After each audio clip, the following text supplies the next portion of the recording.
Previously we have studied about vectors and what are the vectors, and there are other quantities which are scalars. Now in vectors, we have two types of vectors, polar and axial. Polar vectors are, which I have already explained. Uh, if there is a vector acting along this direction, then it if it is in polar form, then it is denoted by this vector, and its magnitude will be length. But axial vector, they are somewhat related to rotation. So generally what happens, if in this direction they are rotating, then if we curl our finger along the direction of rotation, then thumb shows the direction of axial vector. If not like this exactly, then somewhat related to this, we assign the direction of axial vectors. But we'll widely discuss about axial vector in rotational motion, and in kinematics uh, right now, which I'm explaining. So I'm explaining about polar vectors only. So axial vector we are going to study little later on when we start rotational motion. Okay, so here we go. Uh, Types of vector, or what we can say, uh, some special types of vectors, or some definitions associated with uh, different vectors. So first one is unit vector. It is the soul of vector representation. So later on you will come to know that why unit vector is so special. This is its representation. If A is a physical quantity, A is a vector, then its unit vector is denoted by A cap, which is equal to vector value divided by its magnitude. So unit vector is defined as the vector which has unit magnitude. Why is it important? Actually, each vector is associated with a unit vector, and that unit vector gives the direction of that vector. Later on I will explain it, how is it so, but right now I'm moving on to next, which is zero vector. Actually, if we are operating with some vectors, and if we are dealing with some vectors, and if they cancel each other, still to preserve closer nature of that operation, we have to introduce a vector. Means if a vector is being added to a vector, then resultant is a vector. If a vector is subtracted to a vector, then it must be a vector. So if two vectors are acting, which are equal and opposite, they will cancel each other, then their resultant must be a vector. To preserve the uh, closer property means they are associated, still their mathematical operation is associated with the laws of vector. So that is why we have to associate, we have to introduce zero vector. So if two or more vector vanishes because of the superposition of each other, then we don't write it just zero, but more theoretically we call it a zero vector. Zero vector has zero magnitude and no specified direction. Remember that. So next third is opposite vector or negative vector.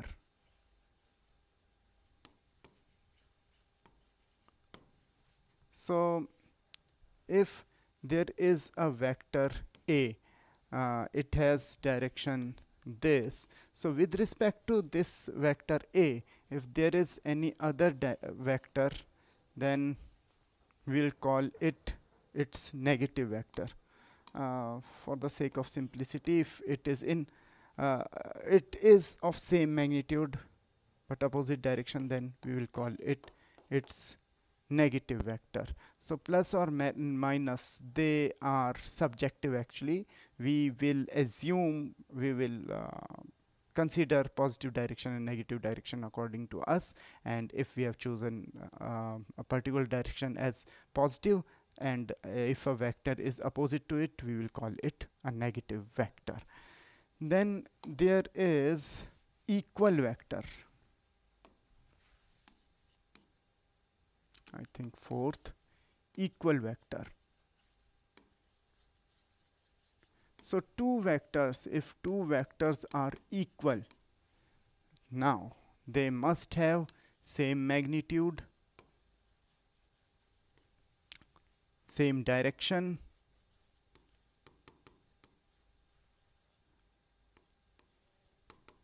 same dimension, actually same nature, and same dimension.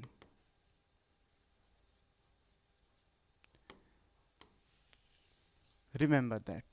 So we can't just run away by saying same magnitude and same direction. No, it should have same nature also. Then we can say both are equal. Otherwise, if someone say that uh, F is equal to V, this is not possible.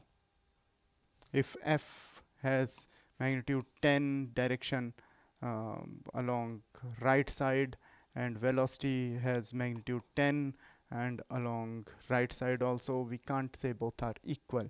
They have different nature, their units are different, their dimensions are different. Okay, moving on. Next is parallel vectors.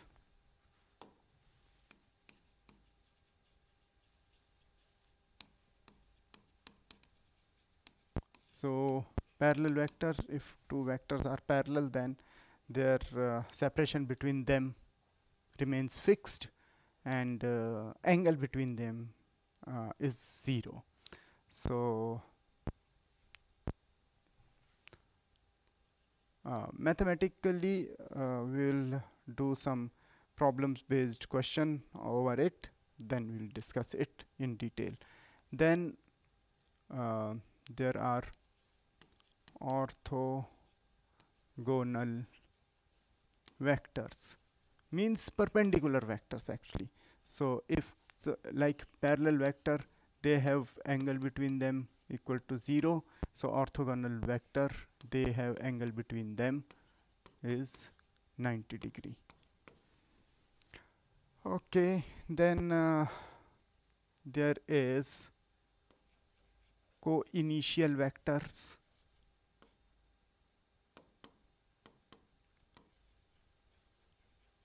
It is also called concurrent vectors.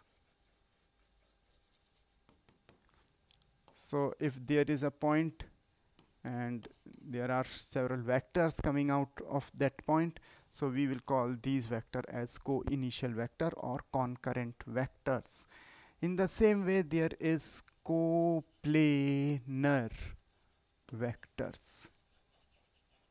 So in 2D, uh, the vectors, generally vectors are coplanar vectors like this. In 3D, uh, if there are two vectors, still they are coplanar like this. Now choice of plane can be this. It is not only subjective to uh, the plane associated with that particular coordinate system. So but if there are three vectors, then it is not a guarantee that all of them would be in same plane. Okay. uh, and apart from all of this, there can be collinear vectors.